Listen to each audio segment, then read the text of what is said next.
What is this insane looking shooter, you asked?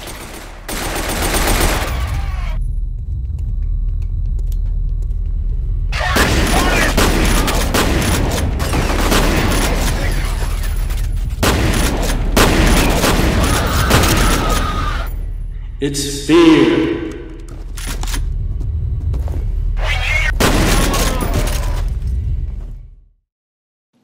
Yeah, this is First Encounter Assault Recon, or F.E.A.R. Developed by Monolith and Day One Studios and published by Sierra, this game comes from the same roots as Condemned Criminal Origins, which was the first game I reviewed here on SSG. Released in 2005 for PC, 2006 for Xbox 360, and 2007 for PS3, this first-person shooter is tossed into the horror category. The version we are seeing is the Xbox 360 version, which is being recorded at 720p through component cables, which is just info for all you techies.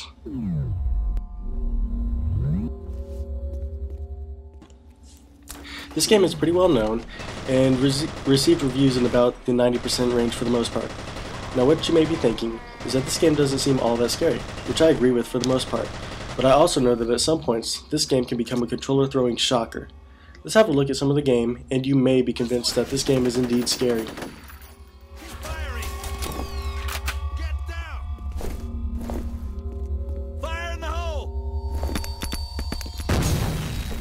First, let's see if this game is actually fun.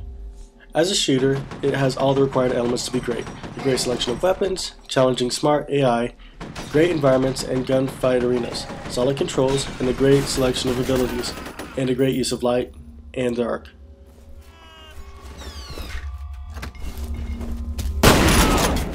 Now this game isn't without its faults. A few complaints that I have include the controls.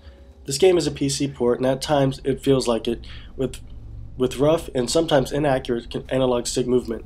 Another thing is that hit detection can feel a bit off. I will sometimes find myself firing at an enemy's head only to see my bullets impact the desk I was using as cover.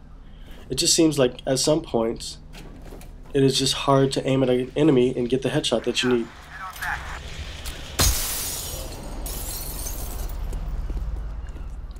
The story of the game is simple and is for the most part mission based. You won't likely find yourself plunging into the F.E.A.R lore, but I personally was interested enough to keep going. That being said, there is a mid-game slump where you might be bored with repetition. This, however, doesn't last all that long, and if you push through, you will be rewarded with some excellent gameplay.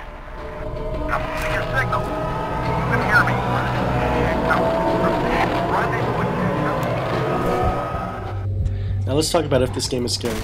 The game does succeed in giving you a decent amount of shocks and surprises, whether it's a ghost coming your way or seeing men fly through walls or fall through ceilings. There are plenty of moments for the game to bring your heart rate up a bit. Expect the unexpected is brought to a new level here. It's hard to predict what will happen around the next corner.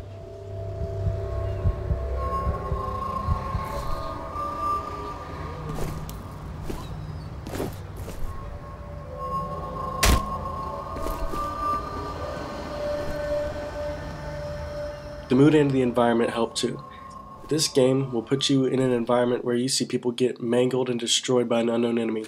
Finding a blood-soaked room isn't uncommon, and seeing a man with only part of his body die is also expected, but still rather shocking.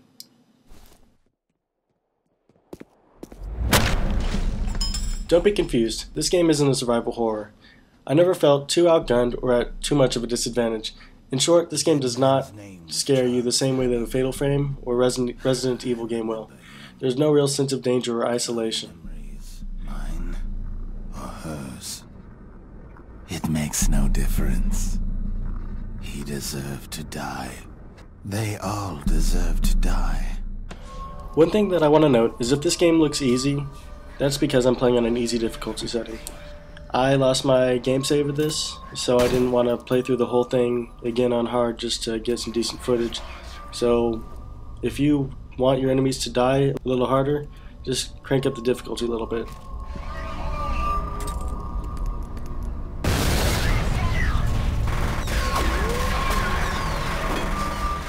Now, is this game really worth it to you? Whether you're into scary games or not, there's no denying that this is one solid shooter. At this point in time, it's starting to feel a bit aged. It was a 2005 title, so the visuals aren't quite where you might expect a next-gen title to be. But as far as the atmosphere and feeling goes, this accomplishes what it needs to. I personally bought this game for $10 at my local used game store. I honestly believe it is worth it to check out. However, don't expect to be blown away by any particular aspect. It is simply a solid shooter with horror elements.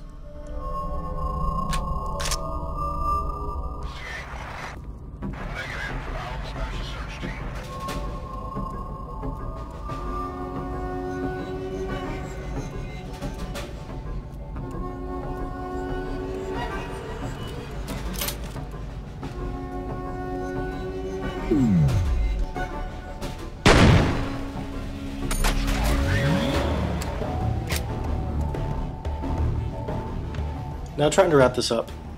While this is a solid game with a decent story and great gameplay, this game really takes off in the area of environments, which it manages to keep creepy and fresh throughout the entire game. If you try to think of this game as like a survival horror, you will be disappointed, but if the game is kept in context and a shooter with horror elements, you'll be good to go. This game isn't hard to find, and I'd have no trouble recommending it to you if you like games ranging from Half-Life 2 to Condemned.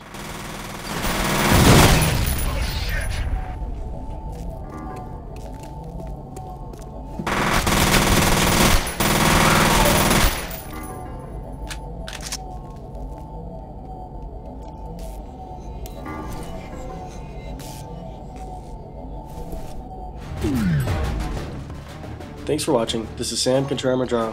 Please remember to check out my other videos, and if you like what you see, hit that subscribe button, or at least hit the like button on this video. Thanks.